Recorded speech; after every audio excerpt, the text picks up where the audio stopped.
오늘 말씀의 제목이 뭡니까? 크게 한번 읽어보겠습니다. 시작.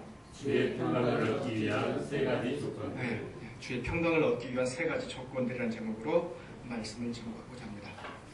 제가 이제 우수우시라고 한 이유도 아마 이 오늘 본문의 요지와 이렇게 관련이 있기 때문에 말씀을 드립니다. 여러분 마음과 생각 가운데 염려가 있습니까? 없습니까? 있으시죠? 네. 간혹 가다가 밤새 뜬 눈으로 밤을 지새우는 일도 가끔 있을 것입니다. 왜 그렇습니까? 우리 마음 가운데 많은 염려와 그리고 스트레스 때문에 그럴 것입니다. 스트레스는 질병을 낳고 그리고 질병이 사망을 낳습니다. 그렇기 때문에 요사이 많은 사람들이 참 어렵게 정신적인 질환을 얻고 결국 그것은 스트레스로 발전되어서 사망에 이르게 되는 것을 볼 수가 있습니다. 고린도 후서 7장 10절 이하에 이런 말씀이 있습니다. 하나님의 뜻대로 하는 근심은 후회할 것이 없는 반면 구원에 이르게 하는 회개를 이룰 것이요 세상의 근심은 사망이라 라고 얘기하고 있습니다. 한번 찾아볼까요? 고린도 후서입니다. 7장 10절 말씀인데요.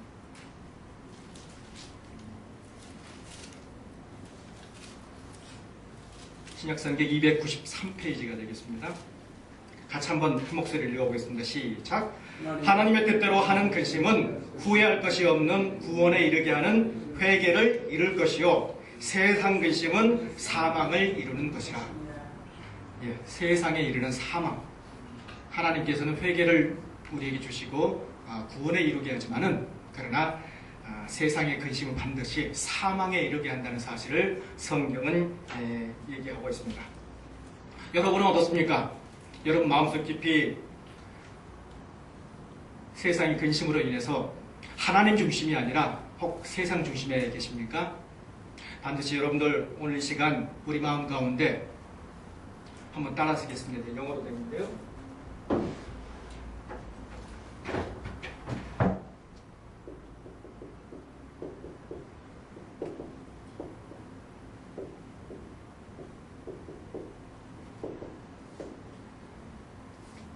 여러분 마음 가운데 밑에 게 아니라 그 월드 센터드, 내 중심이 세상 중심이 아니라 하나님 중심, 즉 가스 센터드의 그런 삶이 되시길 이 시간 간절히 축원드립니다. 오늘 본문의 말씀 특별히 빌립보서 4장 4절로 7절 말씀을 같이 한번 읽도록 하겠습니다.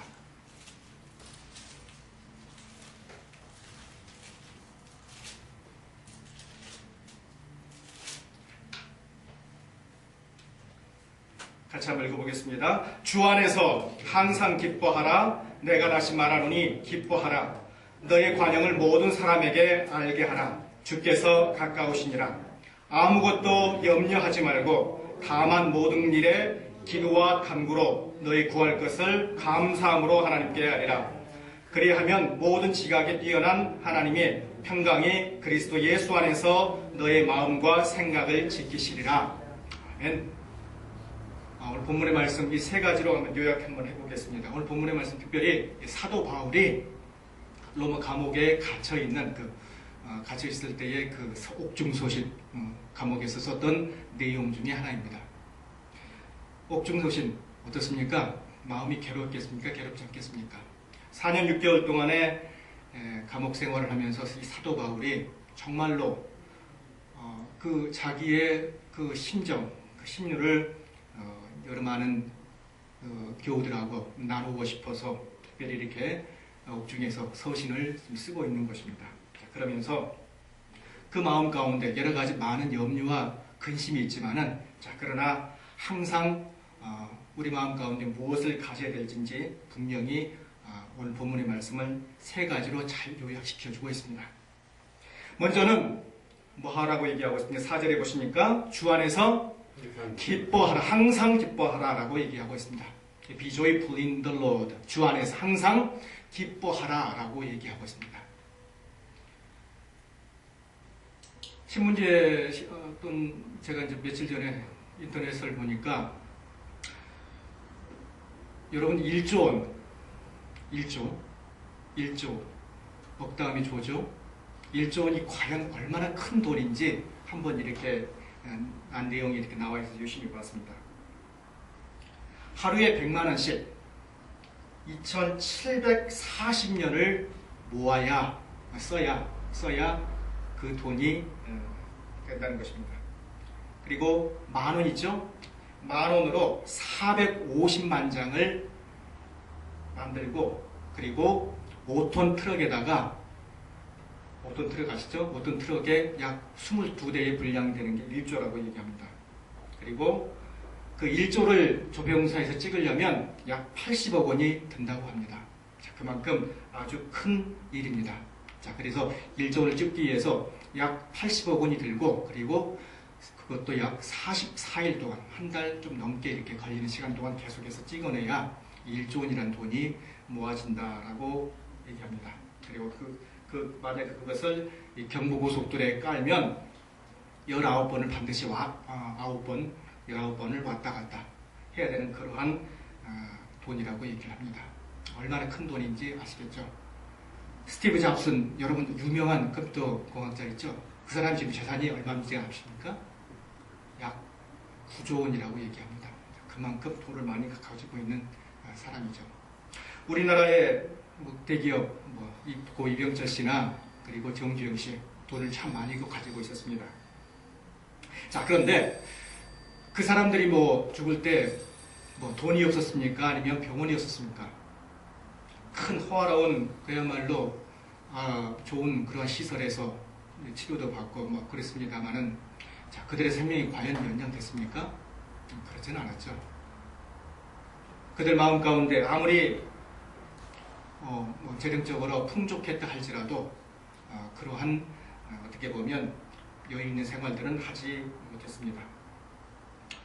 10만 원 혹 10만 원 혹 그 못하는 돈을 갖고 있는 사람이 가난하지 않고 기쁨이 없고 혹 1조 이상에 가지고 있는 사람들 기쁘고 그러한 법은 없는 거죠. 여러분, 우리 마음 가운데 누가 과연 부유하고 그걸 떠나서 과연 기뻐할 수 있겠습니까? 오직 예수 그리스도 안에 있을 때만이 성경은 반드시 기뻐할 수 있다라고 얘기하고 있습니다. 사도 바울이 쓴 바울서신이 13권입니다. 13권에서 총 주 안에서 기뻐하라는 말을 몇 번 반복하고 있냐면 142회에 걸쳐서 반복하고 있습니다. 왜 그랬을까요? 계속해서 반복하는 이유, 반복하면서 강조하는 이유, 그만큼 중요하기 때문에 그렇게 얘기하는 것입니다. 주 안에서, 누구 안에서요? 주 안에서 반드시 기뻐하라. 자주 가끔 가다가 아니라 오늘 본문에 보니까 주 안에서 뭐라고요? 항상 기뻐하라라고 얘기하고 있습니다. 오늘 본문의 말씀 2절에 보시면요, 내가 유오디아를 권하고 그리고 순두개를 권하니 주 안에서 같은 마음을 품으다라고 얘기하고 있습니다. 내가 유도디아를 권하고 순두개를 자, 이게 무슨 말일까라고 의아해하시는 분들이 계실 겁니다. 그 당시에 이 빌립보에 보니까 여러 가지 많은 분쟁들이 있었습니다. 예수 그리스도를 영접한 많은 사람들이 예수 그리스도를 알았습니다. 자, 그런데 이 예수 그리스도를 믿는데 여러분들 신앙생활을 하지만은 늘 같은 마음이 서로 간에 될 수는 없죠. 호두가 맞는 사람들끼리 모이는 경우들이 가끔 있죠. 이 사람들하고 그렇게 올려야 되겠다. 오늘 본문의 말씀 보니까 역시 마찬가지였습니다. 유오디아라는 그러한 집에서 모이는 사람들이 있는가 하면 또 순두개라는 그러한 집에서 모이는 사람들이 있었습니다.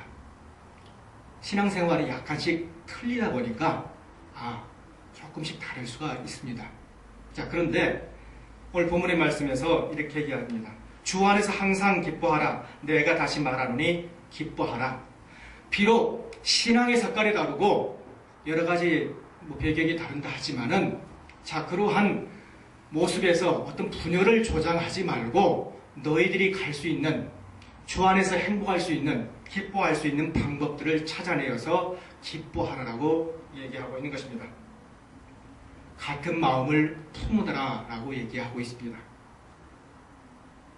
예수 그리스도 안에서 한 형제요 가족으로서 너희들이 분명히 이제 재인식을 하고 살라는 것을 얘기하고 있습니다. 주 안에서 항상 기뻐하라. 내가 다시 말하노니 기뻐하라. 여러분 마음이 다르면 여러분 어떻습니까? 기뻐할 수 있습니까? 없습니까? 결코 기뻐할 수가 없습니다. 유오디아게든 순두개든 어떠한 형태의 모습이 있다 할지라도 거기에 연연하지 말고 같은 마음으로 품고 서로 동질감을 느끼면서 살라는 것입니다. 주 안에서 큰 기쁨을 가지고 주 안에서 기쁨을 가지고 반드시 살라는 것입니다. 주의 영광으로 말미암아 큰 기쁨을 반드시 누리라는 것입니다. 이 세상에서 여러 가지 많은 기쁨이 있습니다. 해년마다 돌아오는 월드컵이 있고 올림픽이 있습니다. 여러분 어떻습니까? 여러분들 보통 TV를 보면 여러 많은 사람들이 그것들을 보고 열광을 하죠. 10여 년 전에 월드컵이 있었습니다. 한국이 4강에 오르니까 많은 사람들이 와서 시청 앞이나 여러 많은 곳에서 응원을 합니다. 자, 그런데 그러한 기쁨 어떻습니까, 여러분들? 딱 한 달 지나고 지금 거의 다 잊어먹었지 않습니까? 그 당시에 어떤 그 열광의 도가니를 이끌면서 그야말로 기쁨을 만끽을 했습니다. 자, 그러나 세상에서의 그 기쁨이라는 것은 일시적인 것입니다. 오늘 본문에서는 분명히 이렇게 얘기하고 있습니다. 어떤 여건이나 환경에서 일어나는 그러한 세상에서의 기준을 두고 기뻐하지 말고 항상 주 안에서요, 주 안에서의 반드시 기쁨이 있어야 된다라고 얘기하고 있습니다. 여러분, 예수 잘 믿는 사람은 주 안에서 남을 기쁘게 하는 모습이 있습니다. 여러분 혹 동창회 가보셨습니까? 동창회 가보면 소위 잘 나가는 사람들이 혹 그 모임을 이끌던가요? 그렇지 않습니다. 보통 동창회 가보면 조금은 처지는 사람들, 사회적으로 좀 처지는 사람들이 있을 거 아닙니까?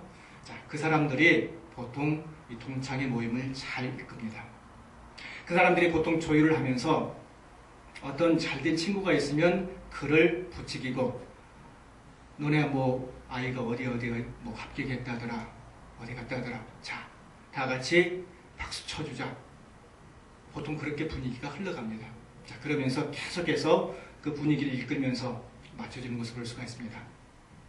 주 안에서 기뻐하라는 것은 내 중심의 삶이 아니라, 내 중심에서 나를 자랑하는 것이 아니라 남을 이끌어내면서 그를 부추기면서 이끌어 나가는 모습, 나의 어떤 모습, 그 기쁨이 아니라 남의 기쁨을 오히려 자기 것으로 승화시켜서 기뻐하는 그런 모습이 반드시 필요하다는 것을 가르쳐주고 있는 것입니다. 여러분, 남이 잘된 거 어떻습니까? 좋아합니까? 좋아하지 않습니까? 어떻습니까? 좋아합니까?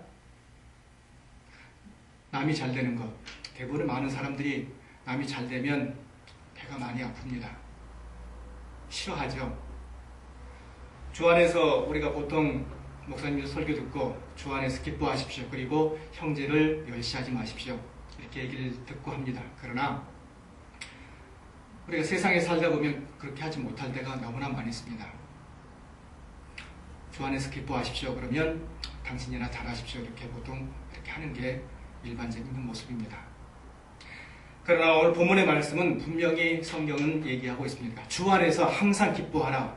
자, 그러면서 남의 기쁨도 결국 무시하지 말고 그를 위해서 칭찬하고 계속해서 기뻐하라는 사실을 가르쳐주고 있는 것입니다. 예수 그리스도께서 안식일에 앉은 병자를 고치셨습니다. 자, 그때에 사두개인이나 바리새이 사람들은 뭐라고 얘기하고 있습니까? 예수님이 안식일에 사람을 고치네? 라고 얘기를 합니다. 자, 그럴 때 예수 그리스도께서는 뭐라고 얘기합니다? 너희가 죄 없는 자가 그것을 하고, 그리고 안식일이 아니라 더 중요한 그 사람을 살리는 것이 목적이라는 것을 분명히 강조해 주고 있습니다. 성경은 분명히 얘기합니다. 모든 일에 있어서 기쁨이 떠나서는 아무것도 할 수 없다는 것입니다. 요한복음 8장 56절의 말씀이 이렇게 얘기합니다. 아브라함을 믿음으로 인정하면서 너의 조상 아브라함은 나의 볼 것을 즐거워하다가 보고 기뻐하였느니라 라고 얘기합니다. 보기에 좋았더라. 장로씨도 마찬가지죠. 계속해서 좋고 기쁨이 있고 하는 모습들을 통해서 우리는 무엇을 알 수 있냐면 예수 그리스도를 닮아가는 것을 알 수가 있습니다. 주위에 보면 여러분 어떻습니까? 믿으면서도 항상 네거티브한, 그러니까 부정적인 아주 그러한 사람들을 볼 수가 있습니다. 어떤 한 교회가 부흥을 합니다. 자, 그러면 대부분의 많은 사람들이 좋아할 수 있겠지만은 또 그렇지 않은 부류들, 항상 네거티브한 생각을 갖고 있는 사람은 그 사람 그 교회에서 이렇게 끌어주는 게 아니라 옆교회에서 왔다, 수평이동했다 라고 생각들을 하고 늘 비난의 화살을 이렇게 꽂고 하는 사람들이 많이 있습니다. 자, 그러한 사람이 과연 온전한 기쁨이 있겠습니까? 기쁨이 없습니다. 여러분 마음 가운데 참다운 기쁨, 참 소망의 기쁨이 있으려고 할 때는 모든 것들이 항상 주 안에서 온다는 사실을 감지하시길 바랍니다. 주 안에서 기뻐할 때에 참 기쁨이 있습니다. 믿으십니까? 여러분 마음 가운데 항상 기쁨이 넘치시길 바랍니다. 해윗이라는 유명한 찬송가 작곡가가 있습니다. 여러분 잘 아는 것처럼 217장, 313단경, 그리고 370장, 428장, 453장, 그 다음에 539장 이렇게 무려 6곡이나 되는 그 곡을 찬송가에 실었습니다. 그 중에 유명한 곡이 있습니다. 370장을 보시면 여러분 잘 아는 것처럼 주 안에 있는 나에게 딴 근심이 있으랴. 십자가 밑에 나와 내 짐을 풀었네. 주 안에 있는 나에게 딴 근심이 결코 있을 수가 없습니다. 주 안의 기쁨, 주 안의 기쁨으로 말미암아 여러 가지 많은 세상적인 근심은 반드시 사라진다는 사실을 기억하시길 바랍니다. 첫 번째 저 아까 얘기했던 것처럼 주 안에서 항상 기뻐하라. 명심하시길 바랍니다. 두 번째로는 5절이 있습니다. 너의 관용을 모든 사람에게 알게 하라. 주께서 가까우시니라. 여러분 관용이 뭘까요, 여러분들? 관용. 이 관용이라는 말. 영어로는 톨러런스, 비슷한 말로는 인내, 겸손, 또 뭐가 있을까요, 여러분들? 부드러움, 이렇게 해석될 수가 있겠습니다. 헬라어로는 이게 어떤 단어냐면, 관용은 화합이라는 어떤 의미의 모습을 더 잘 나타내는 단어라고 볼 수 있겠습니다. 에피케이아이라는 단어인데요. 관용하다, 용서해주다. 여러분 마음 가운데 항상 이 관용의 마음이 있습니까? 제가 미국 생활하면서 잠깐 재미있는 얘기 중에 하나가 한국 사람들은 만약에 교통사고가 나면 어떻습니까, 여러분들? 한국에서 만약에 교통사고가 났습니다. 어떻습니까? 소리 큰 사람이 이기죠, 여러분들.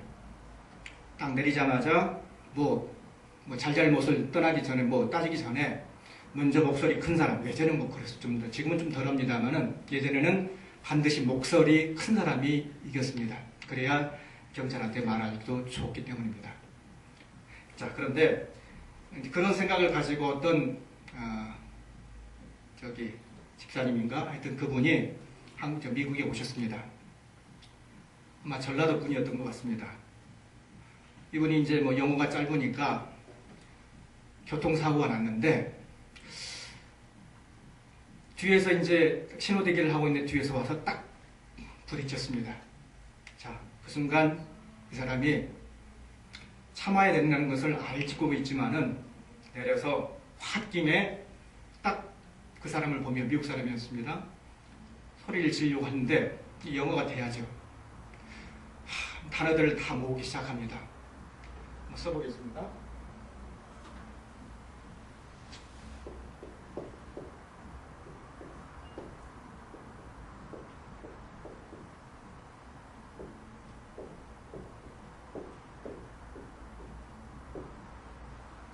이게 무슨 뜻 같습니까, 여러분들? 한번 해석해 보겠습니다. 유카카 뭐라고 적어져 있습니까? 잉, 미카, 노카 무슨 말일 것 같습니까, 여러분들? 전라도 사람이기 때문에 이름을 항상 붙여야 됩니다. 네 차만 차고 내 차는 차도 아니냐 이렇게 얘기를 영어로 딱 했던 겁니다. 유카, 카, 잉, 미카, 노카 네 차만 차고 내 차는 차도 아니냐 붙였는데 이 사람이 미국 사람이 자기한테 도와서 사과는 하지 않고 일단은 내려서 자기 차를 일단 보고 이제 그 사람한테 가서 사과를 하려고 그랬더니 이 한국 집사님이 그새 그것을 참지 못하고 이렇게 이 말을 하더라는 것입니다. 자, 물론 결과적으로 나중에 와서 뭐 경찰하고 잘 해결은 됐는데 이 관용이라는 것, 인내라는 것 어떻게 보면 한국 사람에 비해서 상당히 아킬레스건이 아닐 수가 없습니다. 여러 마음과 급히 이 관용이라는 부분, 인내라는 부분 어떻습니까? 고린도후서 10장 1절의 말씀을 보겠습니다. 고린도후서 10장 1절 말씀을 보면 누가 한번 크게 한번 읽어주시기 바랍니다.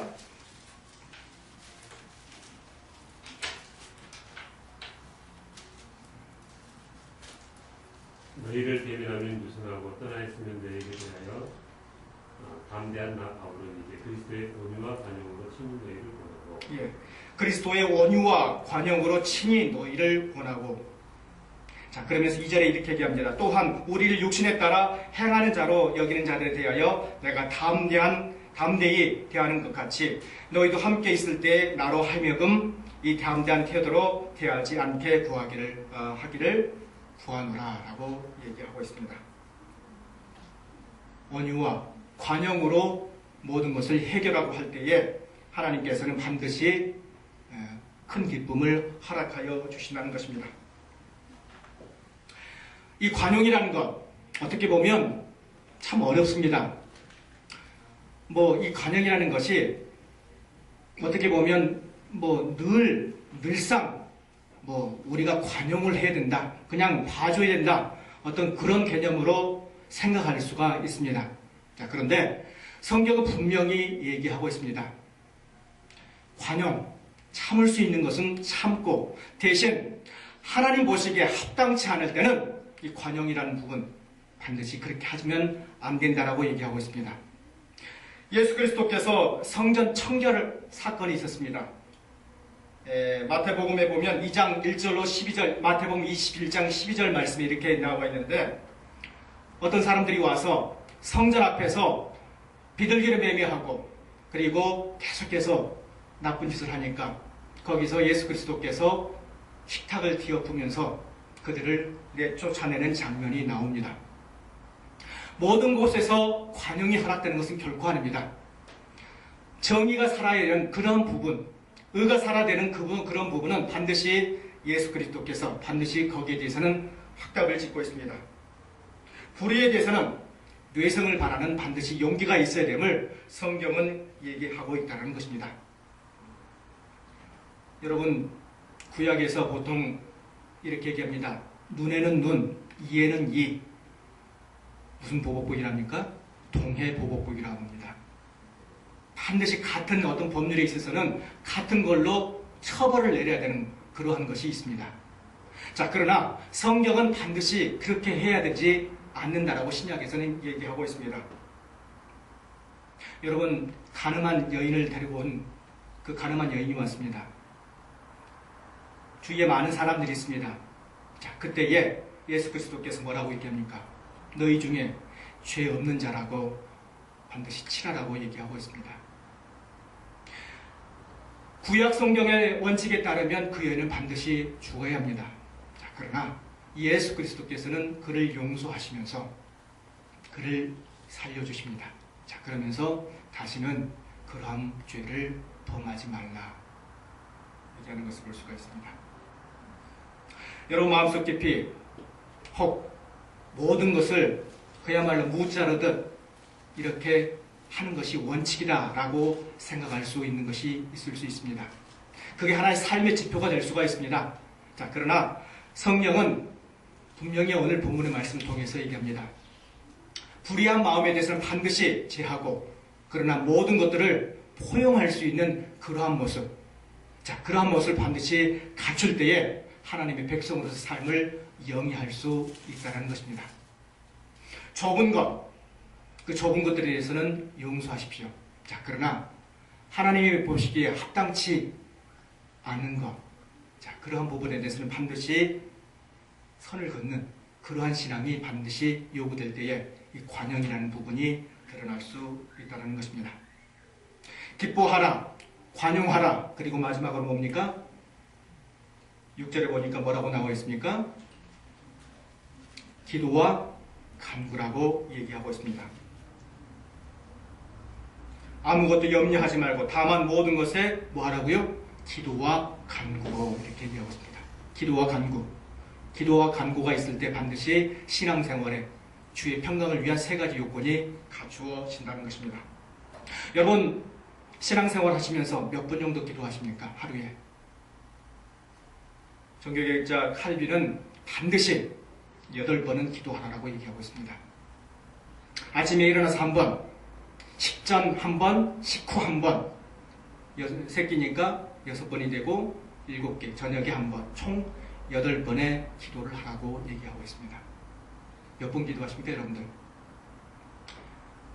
오늘 이 시간 이후로 8번 반드시 채우시길 바랍니다. 8번의 신앙생활을 갖추고 8번의 최소한입니다. 이게 최소한의 그러한 기도 생활을 갖추는, 그래야 해서 하나님 보시기에 합당한 모습을 갖추시길 바랍니다. 염려가 있을 때 기도와 간구로 여러분이 구할 것을 반드시 바르시길 바랍니다. 기도와 간구. 요사이 신문지상에 보니까 사람들이 염려가 많으니까 어떻습니까? 연예인들 보면 무슨 주사를 맞습니까? 우유주사 뭡니까, 여러분들? 프로포폴을 맞는 것을 볼 수가 있습니다. 자기에게 있어서 심적으로 안정이 안 되고 계속해서 염려가 되니까 다른 세상으로 이렇게 다른 모습으로 계속해서 변해가는 것을 볼 수가 있습니다. 그러면서 거기에서 안정을 취하고 하는 것이죠. 그러한 모습으로 여러분 과연 큰 기쁨, 안정을 취할 수가 있습니까? 취할 수가 없습니다. 신자들에게 있어서 가장 중요한 것은 기도와 간구입니다. 기도하지 않으면 우리 모습에 있어서 신앙생활은 무너지게 되어 있습니다. 찰스 윈도는 이렇게 이야기한다. 염려의 문제를 이제는 기도의 제목으로 바꾸라. 염려의 문제를 기도의 문제로 바꾸라라고 얘기하고 있습니다. 여러분의 자녀가 있습니다.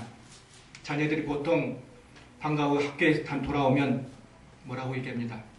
학교에서 있었던 모든 것들을 다 부모님께 얘기하는 것을 볼 수가 있죠. 그렇습니다. 우리 신앙생활에 있어서 중요한 것은 여러분이 지금 처한 처지 모든 것들을 다 하나님께 낱낱이 빠짐없이 아뢰는 것이 필요하다는 것입니다. 생략하지 마시고 건너뛰지 마시고 내가 가지고 있는 여러 가지 많은 문제점들 하나님께 낱낱이 고백하시길 바랍니다.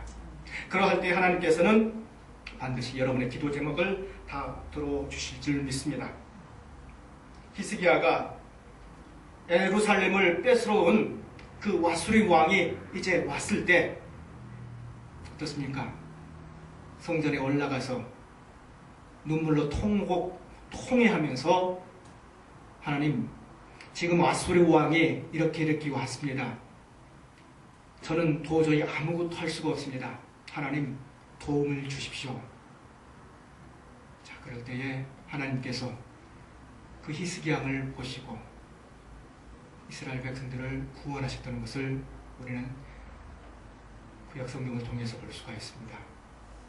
여러분 마음 가운데 어려움이 있습니까? 기도와 간구로 하나님께 아뢰시길 바랍니다. 기도치 아니하면 아무것도 할 수 없다는 사실을 꼭 믿으시길 바랍니다. 시편 66편 18절 이하에 이렇게 얘기하고 있습니다. 내가 내 마음에 죄악을 품으면 주께서 듣지 아니하시리라. 죄악을 버리시기 바랍니다.